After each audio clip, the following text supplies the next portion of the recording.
প্রাথমিক স্কুল যেটা ভেঙে পড়ে যাচ্ছে, পানি জমা হচ্ছে, আশেপাশে আবর্জনা ভরা, মশা ভরা, যেখানে ডেঙ্গু হচ্ছে ক্রমাগত, সেইখানে বাচ্চারা যেতে ভয় পাচ্ছে, গার্জিয়ানরা পাঠাতে ভয় পাচ্ছে। ঢাকা শহরের পাশে এই যাত্রাবাড়ি, জুরাইন, এই সমস্ত এলাকায় সেইখানে প্রাথমিক স্কুলের এই দশা, তাহলে আপনি ঢাকার বাইরে প্রাথমিক স্কুলের কি অবস্থা পাবেন? তো এই প্রতিষ্ঠান, এই বিষয়গুলো ঠিক করতে গেলে একটা দরকার ফান্ডিং, আর একটা দরকার পলিসি।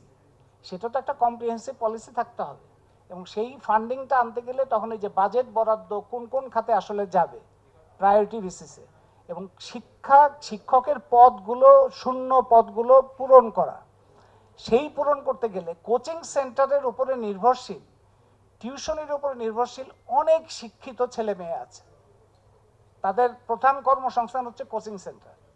তারা কিন্তু যথেষ্ট যোগ্য এবং তাদের শিক্ষক হিসেবে যথেষ্ট ভালো সুনাম আছে। তাদেরকে এই মেইন স্ট্রিম শিক্ষা প্রতিষ্ঠানে আনা যায় যদি সেখানে বেতনটা যথাযথভাবে থাকে, তাইলে যোগ্য শিক্ষক এখানে আসতে পারে।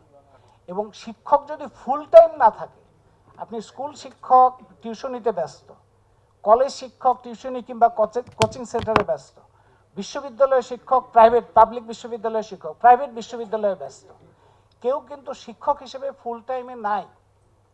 তো শিক্ষক এবং কেউ কেউ রাজনীতি নিয়ে ব্যস্ত, ফুল টাইম যদি না থাকে তাহলে, এবং নিজেরা যদি শিক্ষকতার যদি তার কাছে একজন শিক্ষক, তার পড়াইতেও ভাল লাগে না, পড়তেও ভাল লাগে না, ক্লাসরুমেও যেতে ভাল লাগে না, তার তো আসলে এখানে আসারই কথা না।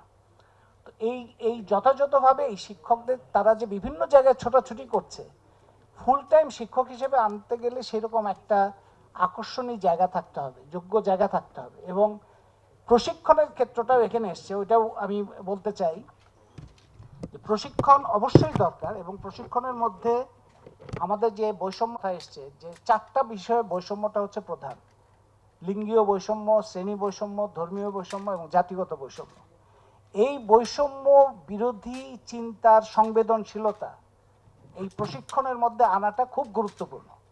আমরা অনেক প্রতিষ্ঠানে, শিক্ষা প্রতিষ্ঠানে, স্কুল, মাদ্রাসা, সব জায়গাতেই এই বৈষম্য ধরনের কথাবার্তা মানে শিক্ষকের মুখ থেকে বেরোচ্ছে, শিক্ষার্থীরা শুনছে যে অন্য ধর্ম সম্পর্কে, অন্য জাতি সম্পর্কে, অন্য শ্রেণী সম্পর্কে, অন্য লিঙ্গ সম্পর্কে অসম্মানজনক কথাবার্তা কিংবা অপমানজনক কথাবার্তা শিক্ষকের মুখ থেকে আসছে, কিংবা ওই ধরনের ম্যাটেরিয়ালস তাদের কাছে যাচ্ছে।